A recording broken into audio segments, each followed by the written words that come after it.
皆様こんにちは、米谷彩子です。左手の指はどんな角度で置いた方がいいか悩んだことはありますか？今日は指が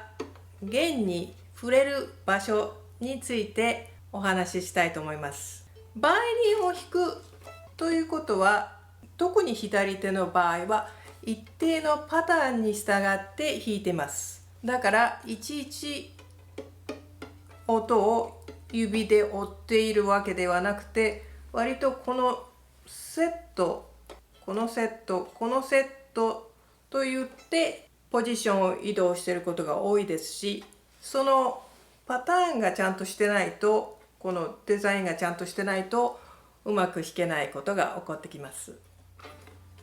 なんでか理由はわからないんですけど、時々生徒さんの中で指の先のギリギリ、もう本当に爪のギリギリのところで指板を押さえるようにって教わったっていう生徒がかなりいるんです。で、私はその爪ギリギリで押さえてしまうと、こう指が立ってしまうのってまだお腹の部分でこれの方がいいんじゃないかと思うぐらいなんです。どうしてこういうことが起きてるのかちょっとよくわからないんです。それから小指が短いですし、届かせるためかわからないんですけど、この腕を割とこっちに引っ張ってここを平行のような感じで構えてしまう生徒さんもいます。すごく弾きにくいと思います。でもそういうことにおいてブラブラブラっとやってフォークを作ってバイオリンを持つ時にだいたいどういう角度で持つかっていうのは、指が押さえた後の跡がどうなってるか見ると大体わかるような気がします。ではバイオリンを持ってこういうふうにきれいに並ぶといいんですけど、自分の押さえるようなやり方で押さえて、すごくギュッと押さえてみましょう。そしたら跡がつくと思います。これは今ちょっとその上にマジックを書いたんですけれども、生徒さんたちにやっていただきたい角度の持ち方です。あとが真ん中から指の左、真ん中から左、真ん中から左、真ん中から左についている状態です。それをこういうふうにひねってこことここと平行に持つ人の場合は、これをギュッと押さえますね。今見えないですけど、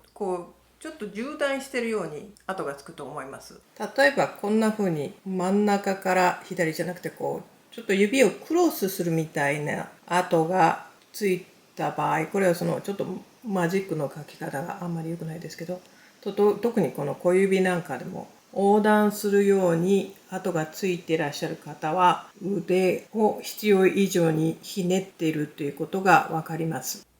それとかこういう風に並ぶんじゃなくて、時々ちょっと真似ができないんですけど、こういう風あっち向いてこっちはこっち向いてこっちはこっち向いてっていう風に並べてる人は、なんかいろんなとこに跡がつくはずなんですね。だからそうするとパターンに頼って弾いてることにはなってないですが、こっちはこっち向いてあっちはあっち向いてという感じになってるからです。指のこの真ん中から左、真ん中から左って言いましたけれど、指の角度として速いパッセージを弾くときには、なるべくこの指があるののこれを例えば3つに割って3つ3分の1だから、親指に近い3分の1、この真ん中から3分の1に当てるように構えると、割と早く指が回るような気がします。もっと重厚な音を弾きたいときは、お腹の辺ってここですねのところを押さえてやるのがいいと思います。大体は家の屋根みたいな感じのなだらかな曲線が出てるといいと思います。もちろんダブルストップとかを弾くときは、すごく柔道とか押さえるときにはその形にこだわりすぎなくてもいいと思います。その時に小指を屋根のようにして、それでなかなか届かないと思いますから、割と伸ばしちゃってもいいと思います。それとか割と込み入った和音を弾くときはちょっと変わった形の手の形になると思いますけど、だいたい一般的に真ん中から左、真ん中から左でやってみるといいと思います。今日は弓が弦に接触するところ、すなわちそれによって手の角度が決まってくるということをお話ししました。ではまた次回にお目にかかりましょう。